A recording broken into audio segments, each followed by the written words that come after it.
Hi friends, मी सोनिया तुमचं सोनियाज किचनमध्ये परत एकदा स्वागत करीत आहे। सो आज आपण बघणार आहोत हिवाळा स्पेशल सरसोचा साग। ठीक आहे, तर यालाच आपण मराठी भाषेमध्ये मोहरीची भाजी सुद्धा म्हणू शकतो। तर त्याच्यासाठी साहित्य बघून घेऊयात आणि साहित्यासोबत मी तुम्हाला कृती पण सांगते। ओके, याची ही जी रेसिपी ही जरा मोठी होती, त्यामुळे बऱ्याचशा गोष्टी मी करून घेतल्या आहेत त्याची तयारीमध्ये। तर इथे पर्यंत आपण साहित्य बघून घेऊयात। ती लाल सुकी मिरच्या घेतल्या आहेत, 5-6 घेतलेल्या आहेत, तुम्हाला जशी क्वांटिटी पाहिजे तशी। आता या चांगल्या तिखट मिरच्या आहेत। तर आपल्या सरसोचं जे साग असतो म्हणजे तर त्याच्या क्वांटिटीनुसार इथे मी साहित्य घेतलं आहे। सरसोच्या सागची क्वांटिटी जास्त आहे, जर कधी कमी क्वांटिटी असेल तर तुम्ही त्या प्रमाणात कमी करू शकता, म्हणजे ज्या पद्धतीने तुम्हाला टेस्ट पाहिजे त्या पद्धतीने। त्यानंतर इथे घेतली हिरवी मिरची, 3 हिरव्या मिरच्या पोट फाडून चिरून घेतलेले आहे। 2 टमाटे मोठे साईजचे त्याचे बारीक काप करून घेतले। 2 मोठे साईजचे कांदे बारीक चिरून घेतले। 3 इंच आलं हे किसून घेतलेले जाड साईडने। 1 कांडा लसूण तो सोलून घेतला आणि त्याचे बारीक रफली तुकडे करून घेतले। लाल तिखट, त्याच्यानंतर इथे घेतले मीठ आणि हिंग, आणि आपल्याला फोडणीसाठी लागणारे गावरान तूप म्हणजे त्याला म्हणतात साजूक तूप। तर इथे आपण जो सरसोचा साग होता तो घेतला होता 1 किलो। त्याच्या दांड्यांसकट पूर्ण पाला व्यवस्थित बारीक चिरून घेतला। 3 पाण्याने धुवून घेतला व्यवस्थित, कारण की त्याच्यामध्ये खूप माती असते, खूप कचकच असते। 3-4 पाण्याने धुतल्यानंतर ती निघते। व्यवस्थित ढवळून काढून घेतला आणि कुकरमध्ये घेतला। त्याच्यानंतर 1 किलो सरसोच्या सागमध्ये टाकलेला आहे पाव किलो बथुआ आणि अर्धा किलो पालक। तर हे सगळे व्यवस्थित उकडून घेतलं। उकडताना मी कमी पाणी टाकलं, म्हणजे एवढ्या सगळ्या गोष्टींसाठी मी फक्त 1.5 ग्लास पाणी टाकलं होतं, कारण की जे सरसो असतं त्याला गरम झाल्याने पाणी सुटतं आणि ते आपल्याला वापरायचं नसतं पाणी, म्हणून पाणी कमी टाकायचं। कमी पाण्यामध्ये व्यवस्थित उकडला तो। 3 शिट्ट्या केल्या। त्याच्यानंतर हा जो पूर्ण साग आहे म्हणजे मिश्रण जे आहे मोहरीचा पाला, पालक आणि बथुआ, हे सगळं व्यवस्थित गाळणीमध्ये घेऊन ड्रेन करून घेतलं त्याच्यातलं सगळं पाणी, आणि ते इथे घेतलेलं आहे। तर आता सध्या याचं काम नाही आहे, तर हे आपण साईडला ठेवूयात। तर इथे मी तूप घेतलेलं आहे, तुम्ही तेल सुद्धा घेऊ शकता, पण तुपामध्ये जो तडका असतो तो खूप छान लागतो। तर आता तूप हे आपलं व्यवस्थित गरम झालेलं आहे। तर आता सर्वप्रथम आपण टाकणार आहे लसूण बारीक कट करून घेतलेला। एका साईडला टाकते आलं, पटापट टाकायचं, बिकॉज काय आहे की तूप लवकर मेल्ट होतं आणि लवकर गरम होतं।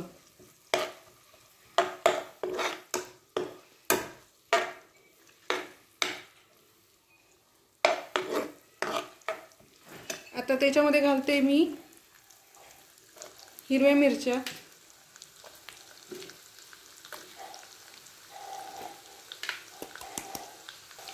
पाव चमचा हिंग, लाल सुकी मिरच्या, तुम्हाला पोट फाडून टाकायचे असतील तरी तुम्ही घालू शकता। आता जो आल्याचा जो सुगंध आहे, आलं जरी असं थोडं कच्चं दिसत असलं तरी सुद्धा त्याचा कच्चेपणा गेलेला आहे, तर आपल्याला एकदम जास्त फ्राय नाही करायचं आहे। तर मी इथे अजून 1 ते 2 मिनिटं फ्राय करेल। आता थोडा लसूण जो आहे तो क्रिस्पी व्हायला लागलेला आहे। ओके, आणि आलं सुद्धा थोडंसं क्रिस्पी व्हायला लागलेलं आहे। सो आता आपण याच्यामध्ये टाकणार आहेत कांदा। तर तुम्हाला वाटत असेल क्वांटिटी खूप जास्त आहे, तर तसं नाही आहे। जो साग असतो ना त्याच्यावरती हे सगळं प्रमाण अवलंबून असतं। आता आपण कांदा मस्त की तेल सुटेपर्यंत फ्राय करणार आहे। कांद्याला आपण याला एकदम असं लाल पण नाही करायचं आहे, सो त्याचा थोडासा कलर चेंज झाला, ठीक आहे, आणि त्याचा कच्चेपणा गेला की टाकायचा टमाटा. जो एक स्मेल येतो ना, एक तुपामध्ये सगळ्या गोष्टी फ्राय केल्यानंतरचा, तो सुगंध खूप सही असतो. ओके. आणि खूप आपली जी रेसिपी असते ती लज्जतदार बनते साजूक तुपामध्ये बनवलेली. आता तुम्ही सरसोच्या साग बनवण्यासाठी मस्टर्ड ऑइलसुद्धा यूज करू शकता, म्हणजे मोहरीचं तेल, पण त्याच्यात ती मजा येत नाही. आणि आता हे जे आपण रेसिपी पाहतो आहे हा सेकंड टाईप आहे, बिकॉज आपण एक पद्धतीने सरसोचा साग बनवलेला आहे. ही जी रेसिपी आहे, ही ज्या पद्धतीने बनवते, ही रेसिपी मला सांगितलेली आहे मिसेस प्रीती मल्होत्रा मॅमने. ओके. त्यांच्या हातची मी सरसोचा सागची रेसिपी खाल्लेली आहे अशा पद्धतीची. सो आज आपण त्यांच्या पद्धतीने बघणार आहोत. सो हा जो टोमॅटोचा जो रस आहे थोडासा, हा आपण व्यवस्थित आटवून घेणार आहे. जोपर्यंत हा रस आटत नाही, थोडंसं आता तूप व्यवस्थित सुटतं आहे, पण अजून 1 ते 2 मिनटं व्यवस्थित आपण फ्राय करून घेऊ. बरं, जो मी अगोदर शूट घेतलेला होता, जी व्हिडिओची जी लिंक आहे ती मी डिस्क्रिप्शन बॉक्समध्ये शेअर करते. तर तुम्ही या दोघं पद्धतीने ही रेसिपी एन्जॉय करू शकता सरसोच्या सागची. सो मी मिक्सीमधून प्युरी बनवून घेतली व्यवस्थित. थोडंसंच पाणी टाकायचं, जास्त पाणी नाही टाकणार आहे. प्युरी मी ॲड करते.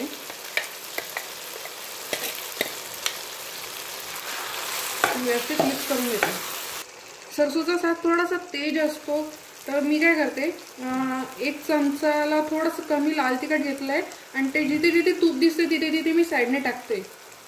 ठीक आहे. म्हणजे ते व्यवस्थित फ्राय होईल आणि एक छान मस्त आहे की तडका पण बसेल. सो फ्रेंड्स, आता मी व्यवस्थित प्युरी मिक्स करून घेतलेली आहे.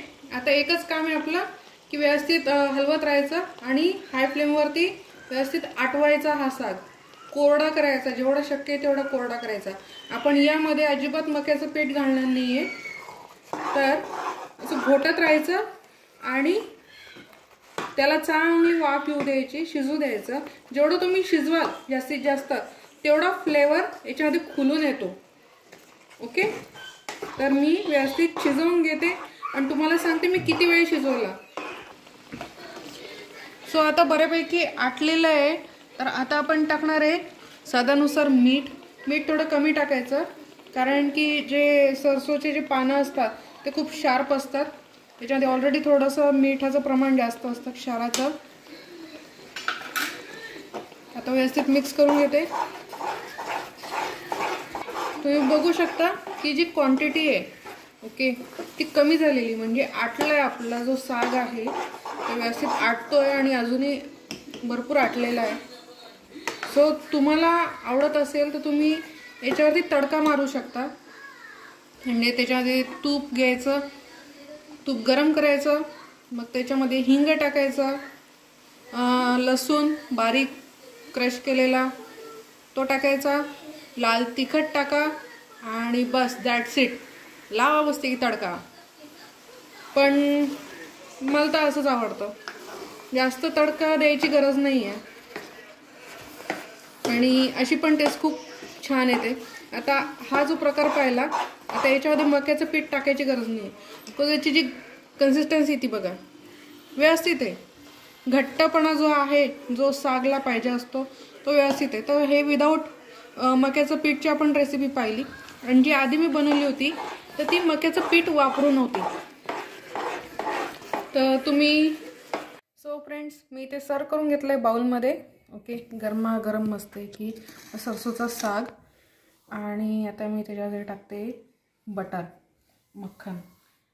वा, परफेक्ट रेसिपी आहे हिवाळ्यासाठी आणि खूप पौष्टिकसुद्धा आहे आणि सगळ्यांनी खाल्ली पाहिजे. याच्याने शरीराला छान उष्णता मिळते, केससुद्धा चांगले वाढतात, अजून भरपूर फायदे आहे मोहरीच्या पाल्याचे. तर आपल्याला व्हिडिओ आवडला असेलच तर व्हिडिओची लिंक शेअर करायची फ्रेंड्स अँड फॅमिलीजमध्ये.